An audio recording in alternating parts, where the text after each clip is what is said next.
Welcome back, everyone. Ready for a deep dive into something, well, kind of different this time. Always up for a challenge. What have you got for us today? So I stumble across this self-published spiritual journal, and the title immediately grabbed me. Spiritual Journal, a preparation for the tribulation.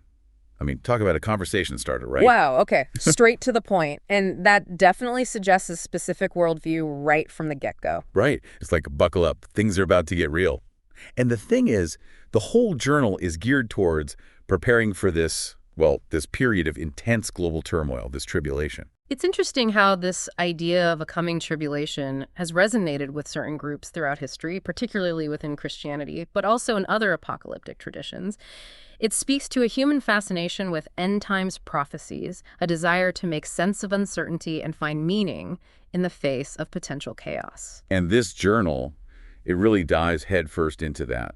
But what I found fascinating is how it connects this, I guess you could say, almost apocalyptic worldview with personal spiritual growth. Right, because it's not just about surviving the tribulation, it's about being spiritually prepared for it, which implies that there's a right way to approach this period of upheaval, a way to weather the storm, so to speak. Exactly. And the journal is incredibly structured in how it guides you towards this kind of spiritual readiness. Like we're talking daily reflections, confessions, even sections on analyzing the music you listen to. It's intense.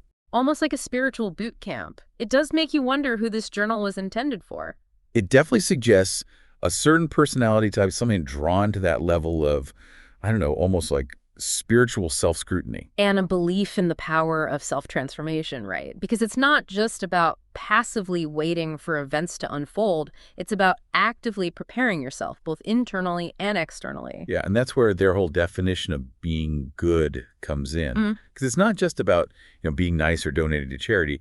They see goodness as this state of being, almost like this spiritual purity that you achieve through very specific actions and self-reflection. It's interesting how different cultures and religions define goodness. It's often tied to their core values and beliefs. So in this case, it seems, being good is about aligning yourself with a certain set of principles, both in word and deed, as a way to prepare for this coming tribulation. And they're not messing around with the level of commitment either. The journal suggests setting aside a solid 2 to 3 hours each day for these practices. I mean, that's like a part-time job. Right. It really highlights the seriousness with which they approach this whole endeavor. It's like they're saying this is not just a casual pastime. It's a vital undertaking if you want to weather the coming storm. Exactly. And it's not just about, securing your spot in the afterlife either. Yeah. The journal argues that this being good, this active pursuit of spiritual purity, that it leads to real benefits in this life too. Less stress, better relationships, even improved physical health, they claim. That's a fascinating claim. It implies that this process of spiritual purification has a ripple effect, impacting not just your internal world, but also your interactions with the world around you. Totally. It's like they're saying, even if you disregard the whole, end time scenario, just dedicating yourself to this kind of rigorous self-improvement, it'll make your life better, period. It's an interesting proposition.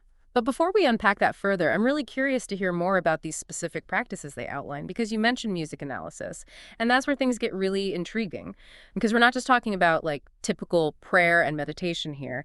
They delve into some pretty unique territory, things like detailed confession, dream journaling, and get this, analyzing the spiritual impact of the music you listen to. Seriously, they want you to dissect the lyrics, the melodies, the whole vibe of the music, and see if it's leading you towards, spiritual enlightenment or, I guess, the opposite of that. Right. Like, is this music feeding my spirit or dragging it down? It's a fascinating lens to view something as subjective as music through, because it forces you to confront your own biases and really examine what values or beliefs might be influencing your taste in music. And it's not just about identifying the bad music, right? They want you to actively seek out music that elevates your spiritual state. It's like they're saying music can be a tool, a very powerful one, for shaping your soul. So choose wisely. Absolutely. It reminds me of how certain spiritual traditions use chanting or specific kinds of music to induce meditative states or enhance prayer. It's about recognizing that sound, even on a subconscious level, can have a profound impact on our emotions and even our spiritual well-being. It's like they're encouraging you to become like a spiritual sound engineer, fine-tuning your sonic environment to create this optimal state of, I don't know, spiritual resonance or something. Exactly. It's about being intentional with every aspect of your life, even something as seemingly mundane as your playlist. And that intentionality extends to the inner world too, especially through dream journaling. They have this whole section dedicated to like not just recording your dreams, but interpreting them, analyzing them for hidden messages and spiritual insights. It's fascinating how dreams have been interpreted throughout history and across cultures. In many spiritual traditions, dreams are seen as a way for the divine to communicate with us, to offer guidance or warnings. Oh, totally. Like in ancient Greece, they used to have these dream temples where people would go to have these like prophetic dreams, and then priests would help them interpret them. It speaks to this human desire to find meaning in the seemingly random and chaotic aspects of our lives. And to see dreams as potentially holding messages from the divine, well, that adds another layer of significance to them. And they don't just leave you hanging with the interpretation either. Like they give you these specific questions to ask yourself after you wake up from a dream. Like, did this dream feel like a warning? Did it reveal something about yourself or the world around you? It's pretty in-depth. It's like they're providing a framework for decoding your subconscious, for Yeah. uncovering those hidden anxieties and desires that might be bubbling beneath the surface. Yeah, it's almost like they're saying, don't just dismiss your dreams as, your brain doing some weird stuff while you sleep. Pay attention. They could be trying to tell you something important, especially with all this, tribulation stuff looming on the horizon. It definitely adds another layer to this whole idea of preparing for uncertain times, right? It's about being vigilant, both internally and externally, for any signs or messages that might guide you through the coming darkness. Right. And speaking of confronting your inner darkness, we got to talk about the confession part of this journal. Mhm. And I'm not just talking about, confessing your sins to God. This gets really specific. Yeah. Like they have you breaking down your weaknesses in detail, almost like a spiritual inventory or something. It's interesting how different spiritual practices approach confession. In some traditions, it's a very formal process involving a religious authority. But in this case, it seems more like a form of self-reflection, a way to hold yourself accountable for your actions and thoughts. It's like they're saying you want to achieve true spiritual purity. You got to be willing to get real with yourself, confront those shadows you usually keep hidden. Absolutely. It's about acknowledging those aspects of ourselves that we might not like to admit to, but that ultimately hold us back from achieving our full potential, both spiritually and in our everyday lives. It makes you wonder, like, what kind of person is drawn to this level of self-scrutiny, Yeah. and what impact does it have on them, especially with this backdrop of, impending doom and tribulation? That's the big question, isn't it? Does this intense focus on self-improvement and spiritual purification ultimately lead to greater peace and resilience, or does it create a heightened sense of anxiety and a constant fear of falling short? Yeah, it's like walking this tightrope between like striving for betterment and, constantly worrying that you're not quite good enough, not quite ready for what's coming. Exactly. And it makes you wonder how this worldview, this belief in a coming tribulation, how that colors their perception of, well, everything really. It's like they're seeing current events through these like apocalypse-tinted glasses, right? Yeah. In a way, yes. It's like they're looking for signs of the times, interpreting every natural disaster or political upheaval as further evidence that, the end is nigh.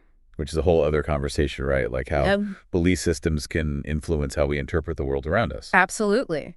It's like we all have these lenses through which we view reality, and those lenses are shaped by our experiences, our values, our beliefs. So I guess the big question is, even if you don't subscribe to this whole, tribulation narrative, is there anything we can take away from this journal? Like, are there any universal truths here, even amidst all the apocalyptic prepping? That's a great question, and I think there are.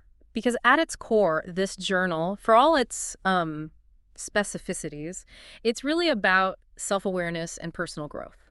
It's about identifying your weaknesses, confronting your shadow side, and actively working to become a better version of yourself. All right. It's like that whole idea of, the unexamined life is not worth living. Exactly. And while the journal frames it within this context of spiritual purification for a coming tribulation, that basic principle that self-reflection and intentional growth are essential for a fulfilling life, well, that resonates across cultures and belief systems. Totally. Like you don't have to believe in a literal apocalypse to appreciate the value of, taking stock of your life, identifying areas where you want to improve, and then putting in the work to make those changes happen. Precisely.